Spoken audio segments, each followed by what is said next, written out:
Case పెట్టి వదిలేయడం ఏమిటి? ఈ ఫోటో ఏమిటి? ఈ ఫోటో కనపడటం లేదా? సాక్షాత్తు స్థానిక ఎమ్మెల్యే భార్యకు కేక్ తినిపిస్తా ఉన్నాడు ఈ చంపిన వ్యక్తి, జిలాన్ అనే వ్యక్తి. అంటే వీళ్ళ మధ్య సంబంధాలు ఎంత బలంగా ఉన్నాయి అని చెప్పడానికి ఇంతకన్నా నిదర్శనాలు కావాలనా? తెలుగుదేశం పార్టీ ఎమ్మెల్యే భార్యకు కేక్ తినిపిస్తా ఉన్నాడు.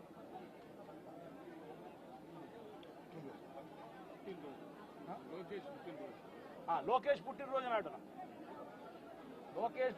నాడున వీళ్ళు కేక్ కట్ చేయడము, ఆ కేక్ మళ్ళీ ఈ జిలాన్ అనే వ్యక్తి ఎమ్మెల్యే భార్య కేక్ తినిపించడం. మరి ఇంత దారుణమైన ఇంత సత్సంబంధాలు కలిగిన వీళ్ళు, ఇది ఎమ్మెల్యేతో ఫోటో.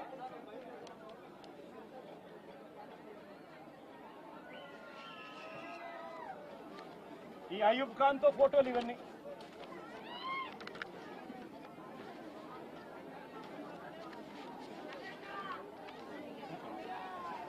ఇది షబీం ఖాన్ తో ఫోటోలు.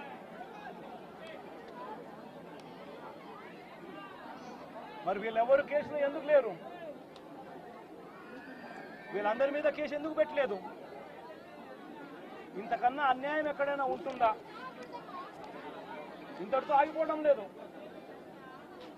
మిథున్ రెడ్డి విషయం కూడా నిన్న కూడా మీరు అంతా చూశారు మీ కళ్ళతో. సాక్షాత్తు ఒక సిట్టింగ్ ఎంపీ తన నియోజకవర్గంలో తాను తిరగకూడదా?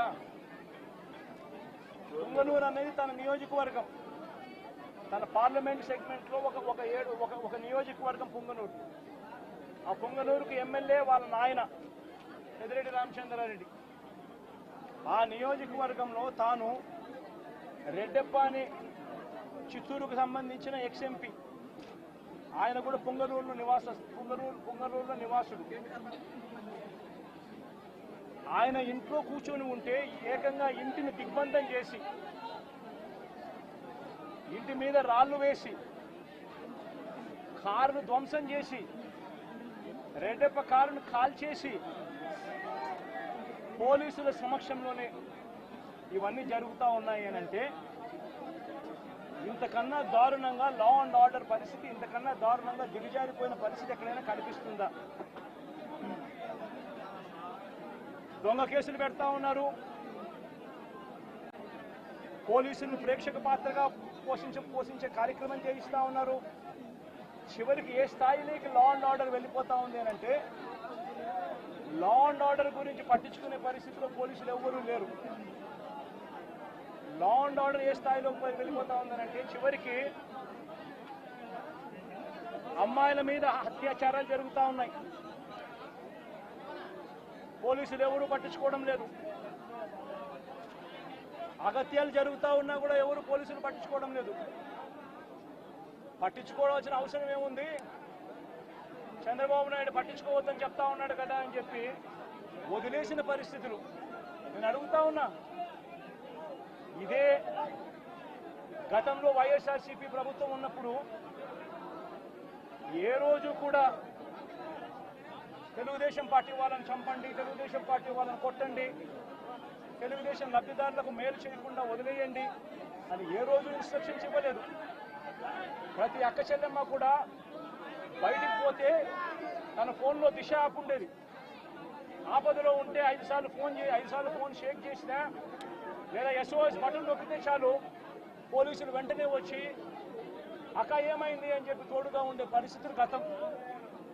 ఈరోజు పరిస్థితులు ఏమిటి? లా అండ్ ఆర్డర్ పూర్తిగా దిగజారిపోయిన పరిస్థితులు కనిపిస్తూ ఉన్నాయి. ఎందుకు ఈ మాదిరిగా జరుగుతూ ఉంది? కారణం చంద్రబాబు నాయుడు అనే వ్యక్తి తప్పుడు మాటలు చెప్పి, తప్పుడు వాగ్దానాలు చేసి, ప్రజలను మోసం చేసి, ప్రజలకు ఆశ కల్పించి తాను ముఖ్యమంత్రి పదవిలోకి ఎక్కాడు. నేను అడుగుతా ఉన్నాను ఇదే చంద్రబాబు నాయుడును, ఇదే జగన్ ముఖ్యమంత్రిగా ఉంటే గత 5 సంవత్సరాల పాలన చూడండి.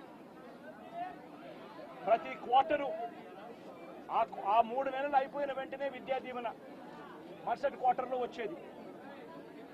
ఈరోజు జనవరి, ఫిబ్రవరి, మార్చు క్వార్టర్ విద్యా దీవెన పోయింది. ఏప్రిల్, మే, జూన్, ఇప్పుడు మళ్ళీ జూలైలో ఉన్నాం. 2 క్వార్టర్లు విద్యా దీవెన అనేది బకాయిలు. జగనే ఉండింటే విద్యా దీవెన అన్నది ప్రతి 3 నెలలకు ఒకసారి, 3 నెలలు అయిపోయిన వెంటనే జగన్ ఇచ్చేవాడు. తల్లులకు ఇచ్చేవాడు, పిల్లలకు మేలు చేసేవాడు. ప్రతి ఏప్రిల్లో జగనే ఉండింటే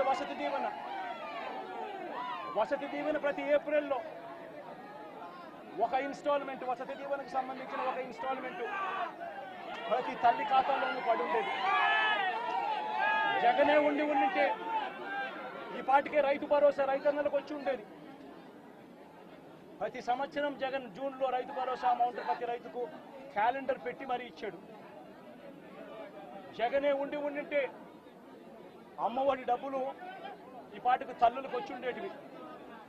ప్రతి సంవత్సరం ప్రతి జూన్లోనూ అమ్మఒడి డబ్బులు తల్లులకు వచ్చిన పరిస్థితులు. జగనే ఉండింటే ప్రతి ఏప్రిల్లో మహిళలకు సంబంధించి, అక్క చెల్లెమ్మలకు సంబంధించిన 0 వడ్డీ డబ్బు ఈ పాటికి వచ్చి ఉండేది.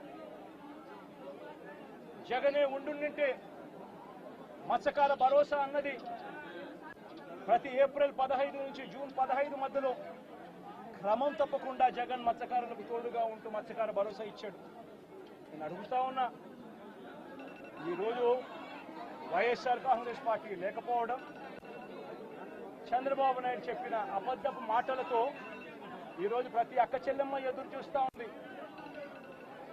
ఆ రోజు చంద్రబాబు నాయుడు అన్న మాట, జగన్ అయితే కేవలం ఒక్క 15,000 మాత్రమే ఇస్తాడు పిల్లల్ని బడికి పంపిస్తే, చంద్రబాబు నాయుడు అధికారంలోకి వస్తే 15,000 నీకు, 15,000 నీకు, 15,000 నీకు, 15,000 నీకు, 15,000 నీకు, నలుగురు ఉన్నారా మీ ఇంట్లో పిల్లలు 60,000, మళ్ళా ఇంట్లో వాళ్ళ అమ్మను చూపించి నీకు 18,000. ఇవన్నీ మాటలు మాట్లాడి ఈరోజు ప్రతి అక్క అడుగుతా ఉంది, ఎన్నికలప్పుడు నువ్వు చెప్పిన మాట ఏంటి? ప్రతి 18 సంవత్సరాలు నిండిన ప్రతి వయసు గల అక్క, 18 నుంచి 59 సంవత్సరాలు గల వయసు గల అక్క చెల్లెమ్మకు ప్రతి నెల 1,500 ఇస్తానన్నావు. ఈరోజు రాష్ట్రంలో ఓటర్ల జాబితా తెలుసు మీకు. 4,12,00,000 మంది ఓటర్లు ఉన్నారు. ఓటర్ల జాబితా అంటే దాని అర్థం ఏమిటి? దాని అర్థం వాళ్ళందరూ కూడా 18 సంవత్సరాలు పైబడిన వయసు పడిన వాళ్ళనే కదా దాని అర్థము. మరి అందులో 2,10,00,000 మంది అక్క చెల్లెమ్మలు ఉన్నారు, 18 సంవత్సరాలు పైచిలుకు పడిన వాళ్ళు. ఆ 2,10,00,000 మంది అక్క చెల్లెమ్మలకు పెన్షన్ తీసుకుంటున్న వాళ్ళు కాస్తో కూస్తో కొంచెం పక్కన పెట్టినా కూడా 1,80,00,000 మంది అక్క చెల్లెమ్మలు ఈరోజు మాకు 1,500 ప్రతి నెల